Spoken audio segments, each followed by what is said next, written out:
Bonjour, je m'appelle Léa. Je vais vous raconter mon long parcours vers le baptême.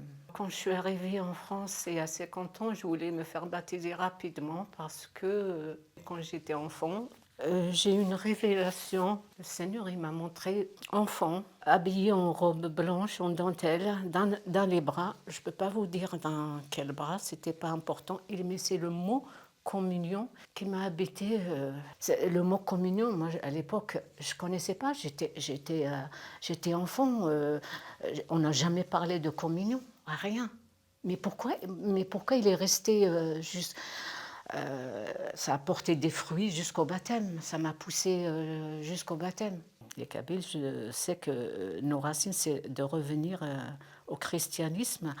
Je me rappelle, même ma grand-mère, elle me parlait de la Vierge Marie. Et j'étais émerveillée, et même mes camarades de classe, quand ils me parlaient du christianisme, je voulais en savoir toujours plus, toujours plus. Je n'ai pas été à l'école coranique, j'étais à l'école française. Je ne sais ni lire l'arabe, je n'ai pas appris le Coran ni en français ni en arabe.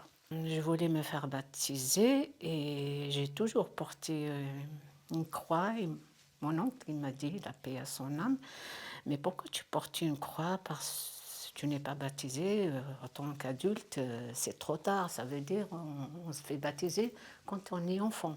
Après, j'ai fréquenté les églises, j'allais à la messe, même j'ai communié. J'ai beaucoup souffert, je ne peux pas rentrer dans les détails de tout ça. J'étais sans Dieu, mais je disais toujours, Seigneur, tu m'as mis au monde, quelle est ma vocation?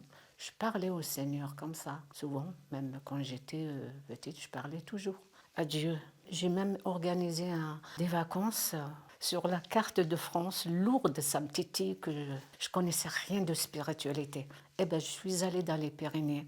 On a été en voiture avec une Opel Corsa en 96.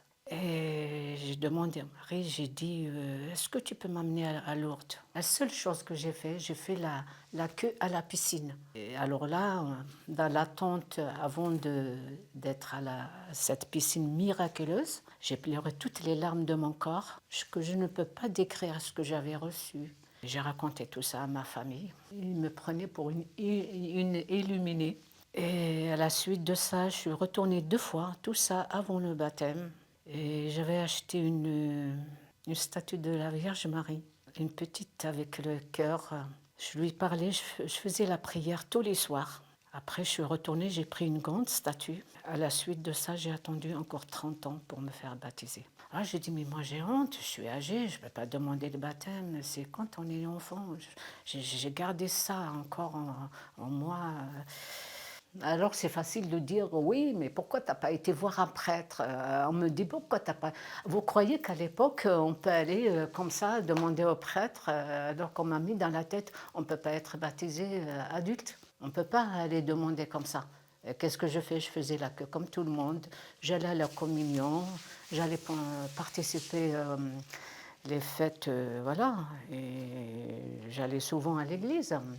J'ai passé un catéchuménat pendant 3 ans quand même. Le jour de mon baptême, je suis sortie, il était 21h moins quart. Je sors de la porte de chez moi, j'ai glissé violemment, rupture de la coiffe. J'ai dit au nom de Jésus, je vais aller à mon baptême. Ça, c'est un combat. Donc, je suis allée à mon baptême.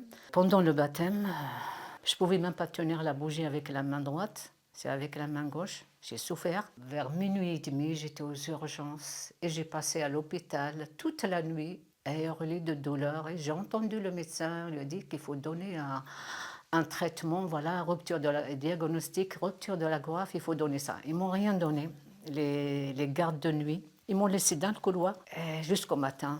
Et je suis revenue avec un attel. J'ai dit, c'est pas grave, ça c'est arrivé le jour de mon baptême, Jésus, il va me guérir. Eh bien, ce qui est arrivé, comme j'étais à Saint-Nicolas-des-Champs, j'étais dans la prière des malades, j'ai connu tout à fait au début Et donc, j'ai participé tous les jours à la prière des malades. La douleur s'est estompée et après la guérison, c'est en même temps, quand je suis retournée voir ce médecin, le chirurgien, qui devait normalement opérer, il m'a dit, vous n'allez pas être guéri sans l'opération. J'ai dit non. J'ai dit au chirurgien, c'est Jésus qui va me guérir. Et quand je suis retournée, il m'a dit, levez la main.